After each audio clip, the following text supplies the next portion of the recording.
Good morning students, मैं आनंद Philips आपके सामने फिर प्रस्तुत हूँ। ई लर्निंग क्लास में आप सबका स्वागत है। बच्चों, जैसा कि हम लोग पाठ पढ़ रहे थे हिंदी में कोटर और कुटीर, और यह जो कक्षा 7 के लिए है और इसके जो लेखक हैं सियाराम शरण गुप्ता, और यह जो वीडियो है तो यह हमारा छठा भाग है।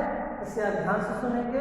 अगर आप किताब निकाल लेते हो तो काफ़ी अच्छी बात है। तो किताब निकाल करके पेज नंबर 44 में सबसे लास्ट पैराग्राफ। तो जैसा बच्चों हम लोग देख रहे थे कि उसे पर्स मिला और पर्स लेकर के वो बहुत सारी बातें सोचने लगा था कि यह किसका है, क्या है, इसे खोल करके भी थोड़ा सा देख रहा है। तो उसके बाद हम लोग देखेंगे कि आखिर क्या हो रहा है। तो थोड़ा सा ऊपर हम लोग बढ़ जाते हैं। उसे ध्यान आया कि कुछ दूर उसने एक गाड़ी जाती हुई देखी थी। उस पर कान में मोती पिरोई सोने की बाली पहने हुए एक महते बैठे थे। संभव है यह बटुआ उन्हीं का हो। किसी ने पास इतने रुपए होना आसान नहीं है। यानी बटुए में बहुत सारे पैसे थे।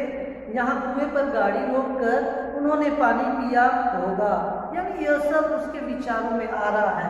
उसने इस बात पर विचार ही नहीं किया कि गाड़ी तक जाने में कितना समय लगेगा।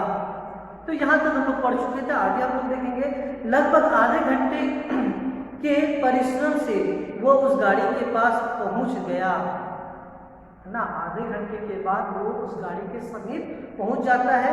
गोकुल ने हाँफते हाँफते पूछा, महते यानी उस व्यक्ति से जाकर के पूछता है। क्या पूछता है वो देखेंगे। महते, तुम्हारा कुछ हो तो नहीं गया?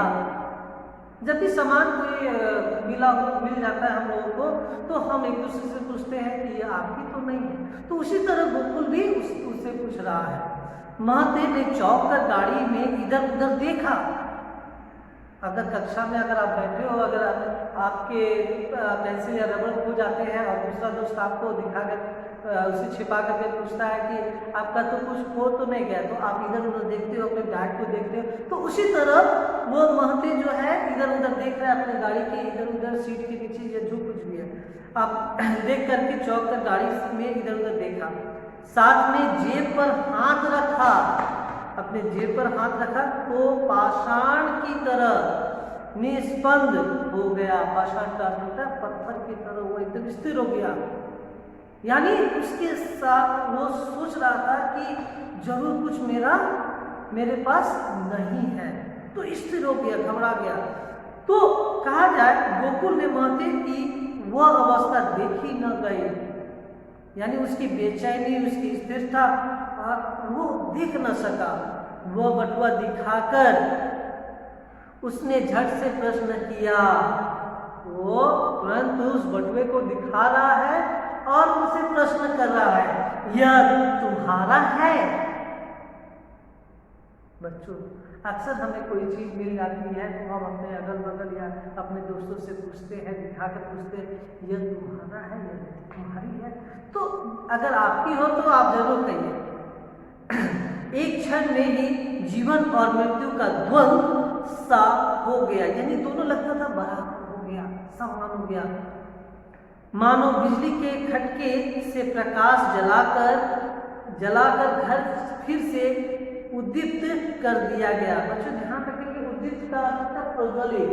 यानी वो उजाला उनके मन में आ गया कि चलो मेरा खोया हुआ चीज मिल गया है।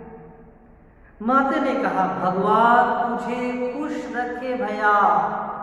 यानी इस तरह का वो आशीर्वाद दे रहा है कि भगवान आपको खुश रखे। हम लोग क्या करते हैं, अगर कोई व्यक्ति मुझे हमारे खोई हुई चीज़ों को दे देते हैं तो हम क्या करते हैं, धन्यवाद या थैंक यू जैसे शब्द को बोलते हैं, प्रकट करते हैं।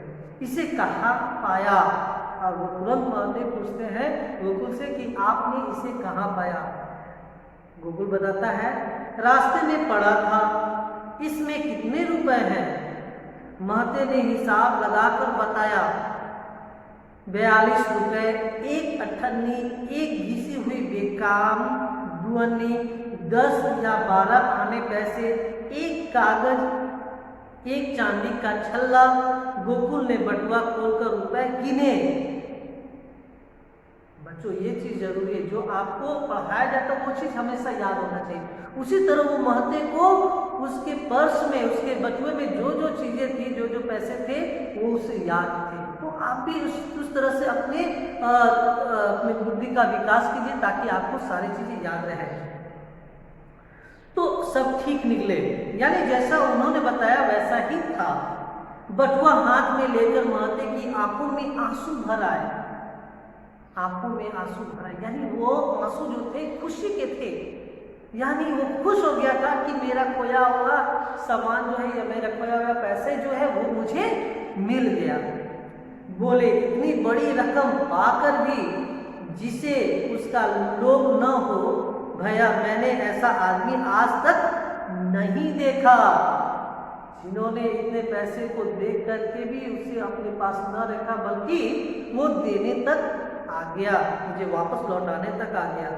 यदि किसी और को यह बटुआ मिलता तो मेरा मरण हो जाता, यानी मेरी दुर्गति हो जाती। तो बता रहा अगर किसी को मिल जाता और वो वापस मुझे नहीं करता तो मेरी दुर्गति हो जाती। मेरा रोम रोम आशीष रहा है, भगवान तुम्हें सदा सुखी रखे। आशीष का अर्थ होता है आशीर्वाद, यानी वो अपने पूरे रोम रोम से, यानी पूरे अंगों से वो उससे क्या करने लगा, आशीर्वाद देने लगा। और उसको आशीर्वाद के तौर पे मुख से निकलता है कि तुम भगवान तुम्हें खुश रखे, यानी दुआ उससे प्राप्त होता है। यह कहकर महते ने बटुए से निकाल कर गोकुल को 2 रुपए देने चाहे, 2 रुपए देने चाहे। उसने सिर हिलाकर कहा, क्या कहता है, मेरा बप्पा ने किसी से भी भीख लेने के लिए मुझे मना कर दिया है, यानी वो खुशी से दे रहा है, लेकिन वो अपने पिताजी की बातों को याद रख करके बता रहा है कि मेरे पिताजी मना किए हैं कि किसी से भीख न लेना, मुफ्त के रुपए मैं न लूंगा। और वो कह रहा है कि अगर आप मुफ्त में मुझे रुपए दे रहे हैं तो इस रुपए को मैं लूंगा ही नहीं, छूऊंगा भी नहीं। महते के सजल नेत्र विस्मय से खुले ही रह गए, यानी वो आश्चर्यचकित है ना, जैसे रूप से वो खुले रह गए कि अरे बाप रे, ये कैसा इंसान है जो इस तरह की बातें कर रहा है। गोकुल थोड़ी ही देर में उस अंधकार में उनकी आंखों से ओझल हो गया, अर्थात वो गायब हो गया, वहां से चला गया। थोड़ी ही देर में वो दिया और वो देना चाहा तो वो उसे देना चाहा पैसे, लेकिन वो नहीं लिया और तुरंत उसकी आंखों से ओझल हो गया। सब वृत्तांत सुनाकर गोकुल अपराधी की भांति खड़ा खड़ा बोला, बप्पा आज खाने के लिए कुछ नहीं है। और ये सारी बातें अपने पिताजी को बता दिया कि आज खाने के लिए कुछ नहीं है। महते से कुछ उधार मांग लाता, पिताजी बोले तो सब ठीक हो जाता। मेरी समझ में यह बात उस समय आई ही नहीं। तो बच्चा वो गोकुल बोल रहा है कि मेरे समझ में आई ही नहीं, मैंने कुछ उधार ही ले लिया रहता तो शायद आज खाने के लिए हो जाता। बुद्धन की आंखों से झरझर आंसू झरने लगे और यह देख करके उसकी आंखों से आंसू आने लगे। गोकुल को अपनी दोनों भुजाओं में भरकर उसने छाती से लगा लिया, क्योंकि खाने के लिए कुछ नहीं थे, अपनी छाती से लगा लिया और रोने लगा।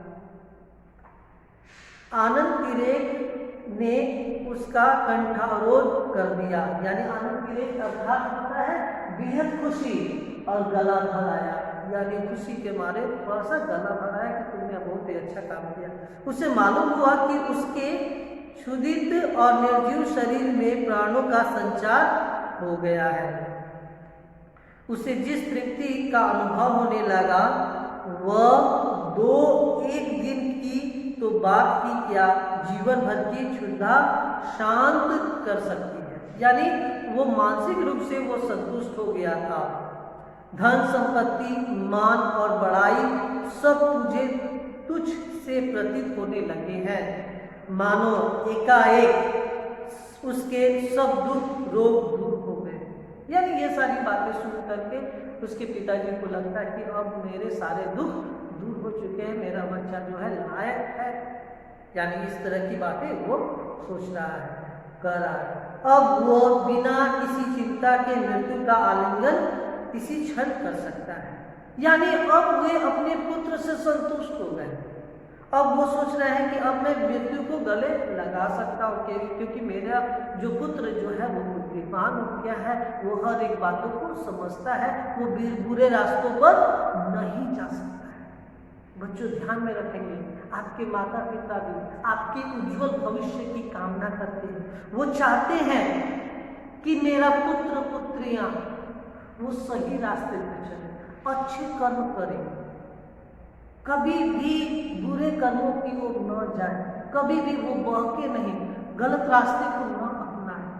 और जो बच्चे अच्छे रास्ते को अपनाते हैं, अपने माता पिता की बातों को मानते हैं, अपने गुरुजनों की बातों को मानते हैं, उनका लक्ष्य हमेशा नजदीक होता है, वो अपने लक्ष्य को आसानी से प्राप्त कर सकते हैं और एक अच्छे इंसान के रूप में प्रकट हो सकते हैं, और उनके माता पिता को उन पर नाज होता है कि आज मेरा सभी कार्य जो हो गए सफल हो गए। उसी तरह यहाँ पे उसके पिताजी काफी खुश हो गए, वो सोच रहे हैं कि अब मुझे किसी प्रकार की चिंता नहीं है, अब मैं अपने मृत्यु को भी गले लगा सकता हूँ। इस तरह की विचार उनके बन गया। नहीं तो बहुत सारे जो माता पिता होते हैं वो बेचैन रहते हैं कि मेरा बेटा बड़ा होकर क्या बनेगा क्या नहीं बनेगा, लेकिन जिस दिन अगर वो बच्चा समझ जाता है कि मैं सही इंसान बनूँ, अच्छे कर्म करूँ, अच्छे रास्ते पर चलूँ, तो वहाँ पे माता पिता संतुष्ट हो जाते हैं। वो कहते हैं कि अब मुझे बहुत ही अच्छी चीज़ों की कामना अब कर सकता हूँ,